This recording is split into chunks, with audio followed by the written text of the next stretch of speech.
Hello beautiful ladies, welcome to Shri Mahanyavarshini handlooms. Have a lovely day అండి. అందరికీ కూడా premium క్వాలిటీలో కంచిపట్టు శారీస్ అయితే రీస్టాక్ చేశాను. ఈ శారీ లుక్ వచ్చేసి మనకి వేరే లెవెల్లో కనిపిస్తుంది. శారీ అంతా కూడా హెవీ కంచి బార్డర్ వచ్చిందండి. హెవీ డిజైన్తో పళ్ళు అయితే శారీకి హైలైట్ అయింది.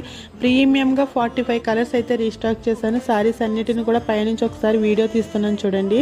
మనకి కలర్ కాంబినేషన్ అయితే చాలా ఎక్సలెంట్గా అనిపించింది. బ్యూటిఫుల్ కలెక్షన్ అన్నమాట. శారీ కూడా చాలా లైట్ వెయిట్ ఉంటుంది. మనకి శారీ డిజైన్కి వచ్చి ఒక 10 కలర్స్ అయితే ఓపెన్ చేసి చూపిస్తున్నాను చూడండి. పళ్ళు అండ్ బ్లౌజ్ కూడా మనకి శారీకి హైలైట్ అన్నమాట. మనకి కాస్ట్ కూడా చాలా రీజనబుల్ ప్రైస్ అండి. 5800 పడుతుంది ఫ్రీ షిప్పింగ్లో. మనం ఏదైనా ఫంక్షన్స్ పార్టీస్కి శారీ వేయించేసినప్పుడు మనకైతే చాలా గ్రాండ్ లుక్ని ఇస్తుందండి శారీ. బ్యూటిఫుల్ కలెక్షన్ అన్నమాట. హ్యాండ్లూమ్ లవర్స్ ఎవరైతే ఉన్నారో వాళ్ళందరికీ కూడా ఈ కంచిపట్టు శారీస్ అంకితం అండి. ఇన్కేస్ ఎవరికైనా నచ్చితే వెంటనే అయితే పర్చేస్ చేయండి. ఇదండి ఈరోజు వీడియో. నచ్చితే కనుక లైక్ చేయండి. Thank you all.